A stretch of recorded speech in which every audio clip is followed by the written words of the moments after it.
This is how fast things are changing. This is the information age. If you're operating by old ideas, you're obsolete.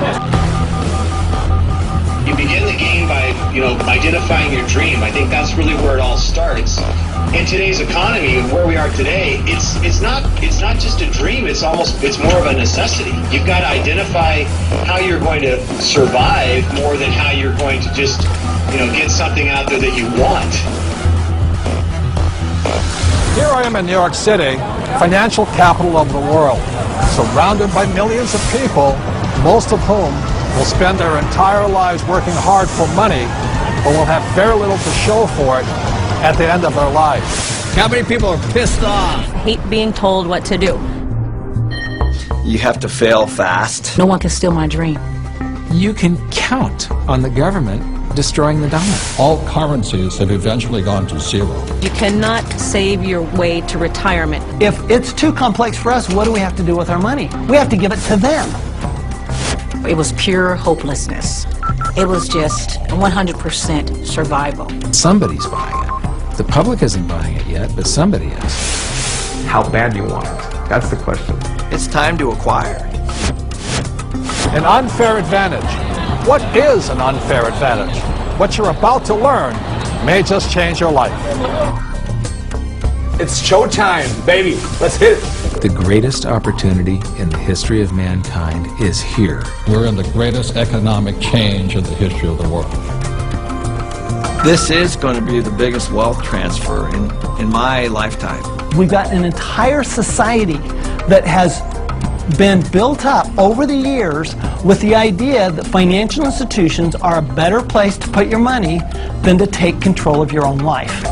If you have a solid financial education, taxes, debt, inflation, and retirement can make you richer, not poorer. The rich will get richer and the poor and middle class are gone. I was around my brother who was a part of a gang, who ran a gang, and that's a lot like running a business. Most people run from problems, and the truth is that's where the opportunities are. This really is a perfect financial storm. So I am optimistic about the future. It's going to crash. The next big economic boom will not be from the internet or China or India, but will be from empowering women. A big part of success is failing so many times that you learn and learn and learn your lessons. Robert says all the time that if you're not being successful, it's because you're not making enough mistakes. People think that cash is like a safe place to be, a place to park your purchasing power. And I think cash is the worst investment that you can have. And if you follow an economist, you're in trouble. Okay, you want to have barely enough income to survive if you're lucky. Go do 401ks, go do mutual funds, be my guest. This is the best time to talk about this because people have had a shift of context with this economy. To change your financial life often involves changing your mindset. It really is where it starts, is the attitude, it's the mindset, it's the decision that you're going to, take responsibility for your own financial life. Knowledge is money. Show business. When you think about show business, you always think about the show, right? Cameras and movie stars and makeup and glamour. But you never think about the business side of it because we don't have financial education. And I didn't learn that until 20 years down the road in my career. And now, I'm not only an expert in the show part of it, but I'm becoming an expert on the business side of it. Business is about production.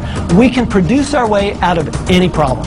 I was probably age 8 when I started thinking about millions. The very, very first step is you've got to select your dream, because taking control of your financial life starts with a dream. There's got to be a bigger purpose than just making money. If you don't have something that is bigger than you, a dream, a huge dream, you're going to quit.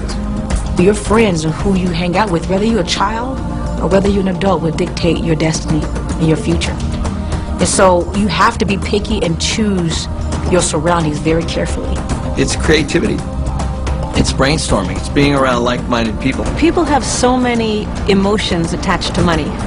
And it might be because of how their parents thought about money, or an experience they had around money that, they think it's evil, or they think rich people are bad people, and all of this stuff.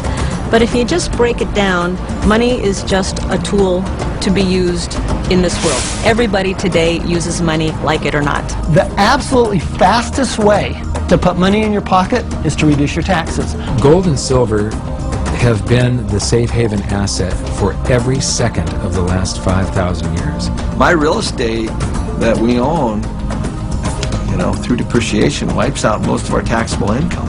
You know, it just makes so much sense to me, you know, and it's so much easier. I went to war to fight for capitalism.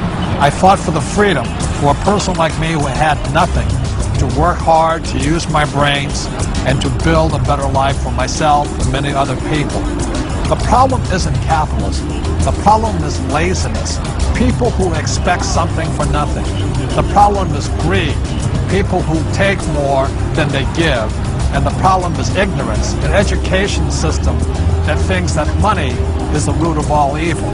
It's ignorance, it's financial ignorance that has caused so much of this problem, not capitalism. It's not just a dream, it's more of a necessity. You've got to identify how you're going to survive